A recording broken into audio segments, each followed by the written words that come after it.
امروز 20 میلیون است و من شعله گلخوجه تازه ترین خبرگزاریش را استودیوی رادیو آزادی معرفی میکنم. درود بر شما و سرخط موضوع برنامه. آسیای مرکزی دچار کم‌آبی شده است. نمایندگان ده‌ها کشور در پایتخت تاجیکستان مشکلات مربوط به آب را در ҳамоиши байналмилалӣ مطرح دارند. فرمایشی لباس ورزشی برای جام جهانی فوتبال دوزنده‌های کارخانه گلستان شهر دوشنبه را به کار برگرداند. یک دو وقت کارخانه از فعالیت مونده بود، گفتن چنانی که قید کردم. ما با از سری نو با روسیه همکاری کرده ایستادیم. زکاس‌ها و فرمایش‌ها پیهم شده ایستاده است. گر шиновар нести ҳадиақал соҳиби пул бош ва ё чӣ гуна бепулӣ наврасони тоҷикро барои оббозӣ ба пулу дарёҳои хатарнок мебарад. ман мехоҳам ки дагон вай ба сани оми дарёи соз бошад ки об набарада ами бачаҳо биён оббозӣ кунанд ё обш соз бошад. мушкили об дар сатҳи ҷаҳон намояндагони беш аз 100 кишвари дунёро дар душанбе гирди ҳам овард. дар ҳамоиши байналмилалие ки ин лаҳзаҳо дар пойтахти тоҷикистон идома дорад, иштирокдорон усулҳои дастёбӣ ба оби тоза ва истифодаи самараноки захираи обиро баҳс карданд. аз ҷумла эмомалии раҳмон раиси ҷумҳурии тоҷикистон зимни суханронӣ дар ҳамоиш ба мушкили оби ошомиданӣ дар минтақа ишора намуд. шодмони ятим мавзӯъро идома медиҳад. шиддати рақобат барои дастрасӣ ба захираҳои об дар шароити афзоиши камбуди об метавонад ҳатто дар дохили як кишвар паёмадҳои манфиро ба бор орад. раиси ҷумҳурии тоҷикистон гуфт ки ба сабаби бориши ками борон кишварҳои минтақаи осиёи марказӣ дучори камобӣ шуданд. эмомалии раҳмон рӯзи 20 июн дар нишасти байналмилалӣ бахшида ба об дар душанбе гуфт ҳаҷми оби дарёҳо аз меъёрҳои миёнаи солона пас буда дар мавсими обёрӣ ҳамагӣ дар ҳаҷми 60-70% пешгӯӣ мешавад. минтақаи осиёи марказӣ мисоли возеҳи ҳамкории созанда дар соҳаи об мебошад ки дар он нобаробарии ташаккулёбии захираҳои об ҷой дорад. чунин вақт дар баробари талаботи фарқкунандаи кишварҳои минтақа ба истифодаи захираҳои об аз лиҳози соҳавӣ ва мавсимӣ чанде пеш чун омили баҳсу мунозираҳо ва ихтилофоти эҳтимолӣ арзёбӣ мегардад. вале тавре ки замон ва амалият нишон медиҳад, мо тавонистем дар ҳалли мушкилоти мавҷуда ба пешрафти назаррас ноил шавем. эмомалии раҳмон гуфт таи 60 соли ахир ҳарорати ҳаво дар тоҷикистон ба ҳисоби миёнаи солона ба андозаи 1 дараҷа аз рӯи селсия боло рафтааст. дар ҳамоиш садо дод ки тағйироти иқлим дастрасии мардумро ба оби ошомиданӣ мушкилтар мекунад. тағйироти глобалии иқлим ба ҳаҷми захираҳои оби нӯшокии тоза ва сифати он таъсири манфӣ расонида кишварҳо ва минтақаҳои мухталифи оламро ба вазъи ташвишовари экологӣ дучор месозад. имрӯз дар олам зиёда аз 2 миллиард нафар аз норасоии об танқисӣ мекашанд. طبق پیشگویی کارشناسان سال 2050 این نشان دهنده میتواند تا 5 میلیارد نفر یعنی تقریبا به نصف اهالی سیاره برابر گردد. тоҷикистон дар осиёи марказӣ яке аз гӯшаҳои гарму хушки курраи замин ҷойгир аст ки талаботи даҳҳо миллион аҳолии он ба як сарвати муҳими табиӣ яъне об сол ба сол меафзояд. тақрибан 60% оби ин минтақа аз тоҷикистон сарчашма мегирад ва об як сарвати асосии кишвар ба ҳисоб меравад. солона дар кишвар 13 миллиард метри мукааб об сарф мешавад ва бино ба гузоришҳо бештар аз 1 миллиард метри мукааби об талаф меёбад. дар ин ҳамоиш намояндагони баландмақоми 110 кишвари ҷаҳон аз ҷумла раҳбарони покистон ва туркманистон, раиси иҷроия дар ҳукумати ваҳдати миллии афғонистон иштирок карданд. шодмон ятим, искандари фирӯз, озодӣ, душанбе. رو می‌ریم با موضوع دیگر. امسال مهاجران تاجیک از روسیه به تاجیکستان پول بیشتر فرستادند. در این باره بانک مرکزی روسیه با انتشار آمار انتقال‌های پول به خارج گزارش داد. سال جاری تنها طریق راه‌های رسمی یعنی بانک‌ها حجم مبلغ‌های فرستاده مهاجران به تاجیکستان 15% بیشتر شده است. این موضوع را شورای اقتصادی ما عبدالله اشرف پیگیری دارد. عبدالله سلام. بینو با معلوماتی که شما دارید مهاجران به وطن چند پول فرستادند و در قیاس با سال پیش چقدر زیاد است؟ سلام شهلا. مهاجرانی کره تاجیک در 3 ماه اول سال روان 487 میلیون دلار به تاجیکستان فرستادند. این تنها آمار است که بانک مرکزی روسیه انتشار کرد. چون بانک ملی تاجیکستان چند سال باز این جانب از انتشار کردن حجم مبلغ میفرستاده مهاجران کره تاجیک خودداری می‌ورزد. بجز از بانک ها البته مهاجران با خود نیز مبلغ های زیادی را با وطن می‌آورند و یا با دست دوستانشان می‌فرستند که البته از چشم آمار رسمی پنهان میماند. نظر به سال گذشته پول ارسال کرده مهاجران 64 میلیون دلار بیشتر است. سال گذشته در همین مدت مهاجران به تاجیکستان 423 میلیون دلار پول فرستاده بودند. در میان کشورهای اتحاد دولت‌های مستقل از روی انتقال پول تاجیکستان پس از ازبکستان در زینه دوم است. در این دوره از روسیه به ازبکستان 726 میلیون، به قرغیزستان 435، ارمنستان 209 میلیون دلار مبلغ انتقال داده شده است. تا جای من میدونم عبدالله از سال 2014 به این سو تنها در مورد کاهش یافتن مبلغ‌های به وطن فرستاده مهاجران خبر می‌رسید.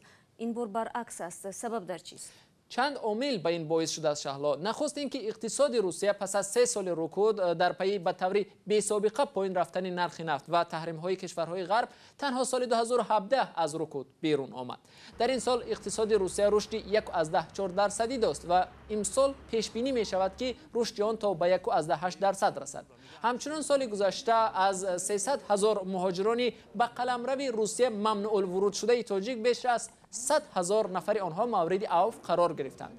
همه این عامل‌ها در مجموع باعث کم بالا رفتن حجم مبلغ‌های ارسال کرده مهاجران شد.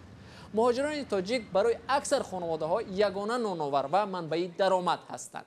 هر چهارمین خانواده در تاجیکستان از حساب مبلغ‌های مهاجران به سر می‌برد.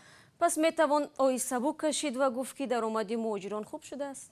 تا اندازه شهلا، زیرا تا هنوز حجم مبلغ‌های ارسال کرده مهاجران به سطحی پیش از بحران نرسیده است. در سال 2013 یعنی تا شروع بحران مهاجران به تاجیکستان بیش از 4 میلیارد دلار فرستاده بودند که برابر به نصف از مجموع محصولات داخلی کشور بود. پارسال باشد مهاجران کم بیش از 2 میلیارد دلار به وطن فرستادند. تشکر عبدالله برای صحبت. موضوع روسیه را ادامه میدهیم و رو میاریم به جام جهانی فوتبال که در این کشور جریان دارد. روز 19 ایون منتخب کشور میزبان روسیه در شهر سنت پتربورگ منتخب مصر را با حساب 3-1 شکست داده عملا از گروه ا به دور بعدی چمپیونات را خواهد گرفت. شام دیروز ساکنان سراسر روسیه برای تجلیل غلبه به کوچه ها ریختند. امروز در گروه ا دو دسته دیگر اروگوئه و عربستان سعودی روبرو خواهند شد. بر علاوه امروز دسته های گروه ب پرتغال با مراکش و ایران با اسپانیا آزمایی میکنند. خبرنگاران تلویزیون نسته شیوریم اطلاع میدهند که جام جهانی به دوزنده‌های توجیک هم خوشحالی آورد. آنها این شب و روز با فرمایش شرکت معروف بریتانیایی امبرو لباس‌های ورزشی میدوزند. رهبریت کارخانه دوزندگی گلستان بیش از نصف کارمندانش را که در رخصتی بودند به کار فراخواند.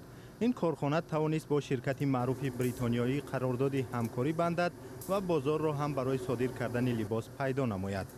حالا 70 نفر دوزنده‌های گلستان از پی کار شدند و خود کارخانه نیز از این فرمایش فایده می‌گیرد. برای کارمندان $100 معاش تعیین شده است.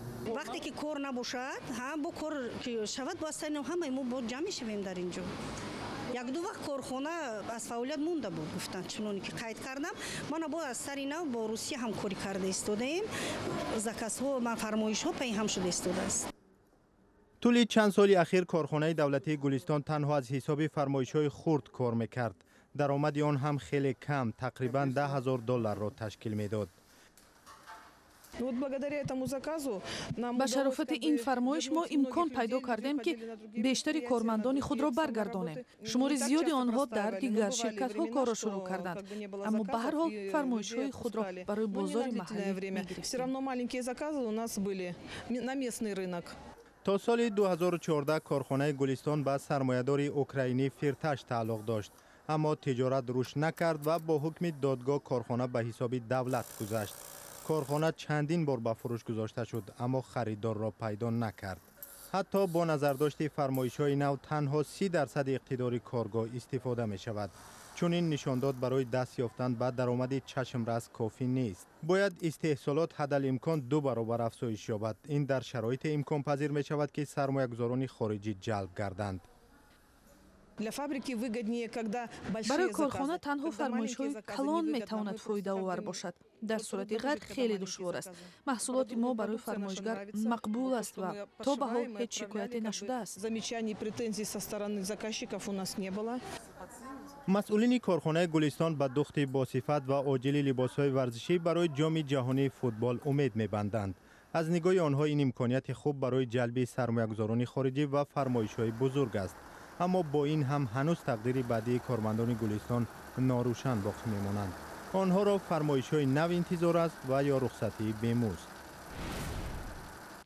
شما برنامه خبری رادیو آزادی رو تماشا دارید. یک مسئول شعبه ثبت اسناد حالت شهروندی در قرغیزستان با اتهام دادن شیناسنامه به نизомхон Ҷӯраев بازداشت شده است. با معلومات وزارت کارهای داخلی قرغیزستان، این مقامدار سال 2014 شیناسنامه نمونه سال 2004 را برای یک شهروند جمهوری قرغیزستان داده است. به قول آنها بعداً این شیناسنامه از طرف نизомхон Ҷӯраев تاجر ثروتمند تاجیک استفاده گردیده است. نизомхон Ҷӯраев در تاجیکستان با جنایت‌های اقتصادی از جمله دزدی مبلغ‌های دولتی متهم است. Ҷӯраев سال 2014 در حالی که تحت نظارت بود و باید به دادگاه عالی تاجیکستان حاضر میشد غیب زد. برمیگردیم به تاجیکستان. هر سال با شروع گرمی های تابستان کمیته حالتهای اضطراری کشور درباره غرقشوی ساکنان در کلو رودها خبر میدهند. رعایت نکردن قاعده های بخطری شناوری و یا انتخاب رودهای ممنوع برای آبازی همچون سبب اساسی هلاکت نفران زیاد معنی داد می شود. اما مصاحبان همکاران ما در دوشنبه میگویند آنها از ناچاری در دریاهای پرتقیان مهارت آبازی خود را میسنجند.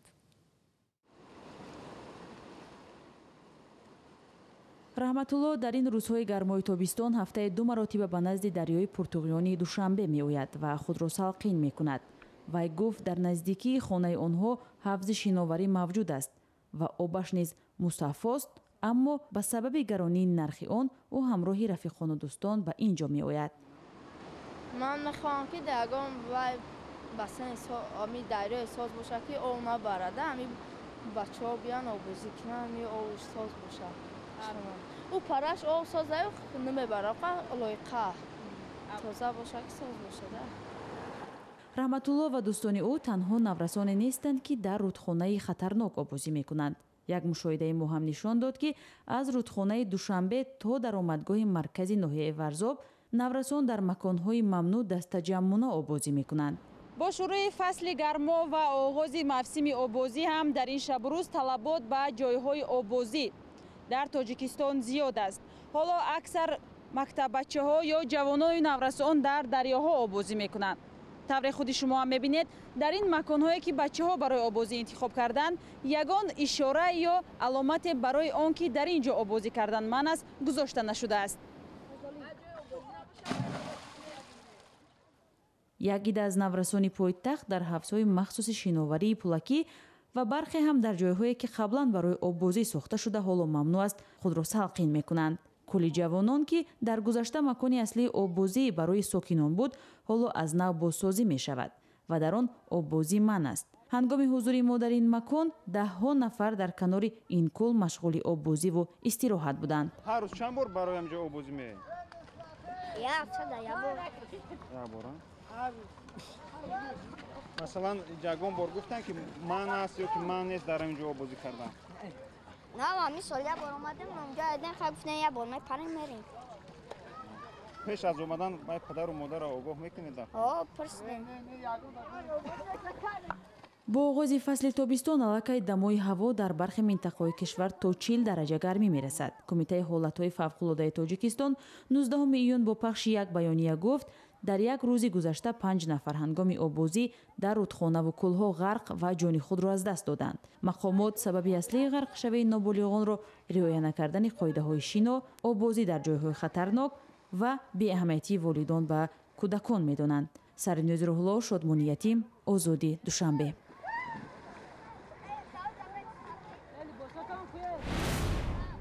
این چند مطلب مهمی بود که تا این لحظه در اختیار داشتیم. خبر و گزارش‌های بیشتر در سامانه azadi.org، صفحه ویژه ما در شبکه‌های اجتماعی و آزادی ویدیو یوتیوب قابل دریافت است. تشکر که ما را امروز هم همراهی کردید. برای کار و خدا نگهداری. خیر شما باشید.